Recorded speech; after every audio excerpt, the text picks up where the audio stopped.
प्राचीन काल में वृंदावन नामक एक सुंदर गांव था जो यमुना नदी के किनारे बसा हुआ था। यहाँ एक युवा राजकुमार कृष्ण निवास करते थे। हालांकि वे एक साधारण गोपालक की भांति दिखाई देते थे, लेकिन उनके हृदय में दिव्य ज्ञान था और उनके कर्म धर्म, धार्मिकता और कर्म कर्तव्य द्वारा मार्गदर्शित होते थे। वृंदावन के लोग उन्हें केवल उनके चमत्कारों के लिए ही नहीं, बल्कि उनके सरल और गहन शिक्षाओं के लिए भी अत्यधिक सम्मानित करते थे। एक दिन गांव में एक भयंकर सूखा पड़ा। आसमान, जो सामान्यतः बारिश से भरा रहता था, अब कठोर और अयोग्य हो गया था। फसलें सूख गईं और नदियां सूख गईं। वृंदावन के लोग, जो अपनी आजीविका के लिए भूमि पर निर्भर थे, निराशा में डूब गए। गांव के नेताओं ने मिलकर इस संकट पर चर्चा करने के लिए एक सभा बुलाई। इस बढ़ती निराशा के बीच कृष्ण के मित्र और साथी अर्जुन ने उनसे संपर्क किया। अर्जुन ने चिंता भरे स्वर में कहा, कृष्ण, स्थिति गंभीर है। लोग दुखी हैं और हमारी सभी कोशिशों के बावजूद बारिश नहीं आ रही।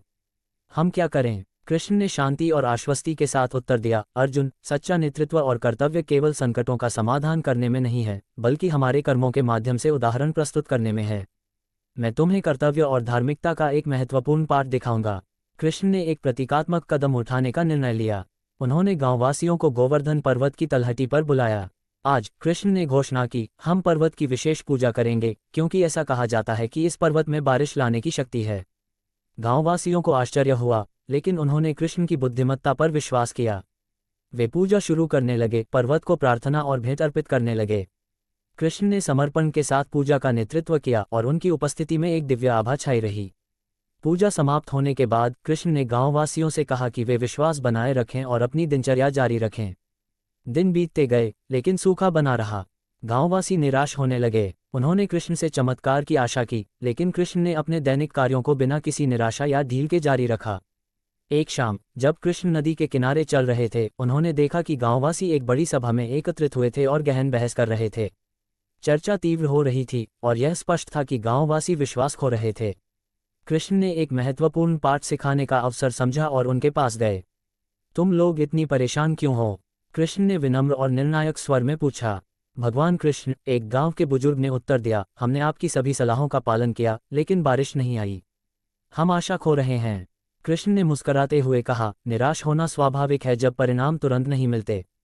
लेकिन याद रखो, सच्चा कर्तव्य और विश्वास त्वरित संतोष पर निर्भर नहीं होते। ये धैर्य और प्रक्रिया पर विश्वास पर निर्भर होते हैं।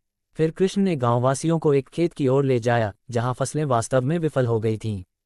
इस खेत को देखो, कृष्ण ने कहा, ये हमारे प्रयासों का प्रतीक है। जब हम बीज बोते हैं तो हम तुरंत फल की अपेक्षा नहीं करते। हमें धैर्यपूर्वक उसकी देखभाल करनी होती है, भले ही तुरंत परिणाम न दिखें। कृष्ण ने फिर एक छोटे बेतुके पौधे की ओर इशारा किया, जो कठिन परिस्थितियों के बावजूद उगने में सफल हुआ था। ये पौधा हमारे विश्वास और धैर्य का प्रतीक है। सबसे कठिन समय में भी यदि हम अपने कर्तव्यों को पालन करते हैं और प्रयास जारी रखते हैं, तो अंततः हमें परिणाम मिलेंगे। कृष्ण की बातें गांववासियों के दिलों में गहराई से समा गईं। उन्होंने समझा कि उनका काम केवल अनुष्ठान करने का नहीं है, बल्कि विश्वास और प्रयास को निरंतर बनाए रखना है। उन्होंने अपनी दैनिक गतिविधियों को नए उत्साह के साथ जारी रखा, संसाधनों को संजोने और भूमि को सर्वोत्तम रूप से प्रबंधित करने का प्रयास किया। दिन बीतते गए और कृष्ण ने अपनी शिक्षाओं में कोई कमी नहीं की। उन्होंने कभी भी संकटों के प्रति झिझक या भागने का प्रयास नहीं किया। उनका दृढ़ संकल्प सच्चे कर्तव्य की जीवंत मिसाल था। अंततः एक शुभ सुबह आकाश पर घने बादल छा। गांववासियों ने अत्यधिक आभार के साथ उत्सव मनाया, केवल कृष्ण के चमत्कार के लिए नहीं, बल्कि उन्होंने जो पाठ सिखाया उसके लिए भी। ये स्पष्ट था कि कृष्ण का सच्चा उपहार चमत्कारों में नहीं था, बल्कि कर्तव्य और विश्वास के गहरे सिद्धांतों को समझाने में था। कृष्ण ने एक शांत मुस्कान के साथ सभा को संबोधित किया, याद रखो मेरे प्यारे दोस्तों, सच्चे नेतृत्व और कर्तव्य का सार धैर्य, विश्वास और दृढ़ता में है। ये त्वरित परिणामों की खोज में नहीं है, बल्कि अपने मार्ग पर सच्चाई से चलने में है, चाहे वह कितना भी चुनौतीपूर्ण क्यों न हो। कृष्ण और सूखे की कथा वृंदावन में एक प्रिय कहानी बन गई, जो पीढ़ी दर पीढ़ी यूं तकी जाती है। ये कहानी केवल दिव्य हस्तक्षेप की नहीं, बल्कि विश्वास और कर्तव्य के महत्व की भी है। और इस प्रकार वृंदावन की भूमि पर, जहां यमुना नदी बहती थी और गोवर्धन पर्वत ऊंचा खड़ा था, कृष्ण की शिक्षाएं लोगों को प्रेरित करती रहीं। उनकी शिक्षाएं धार्मिकता की एक चिरकालिक किरण बन गईं, ये याद दिलाते हुए कि सच्चे नेतृत्व में चमत्कार नहीं, बल्कि कर्तव्य और विश्वास की दृढ़ता होती है।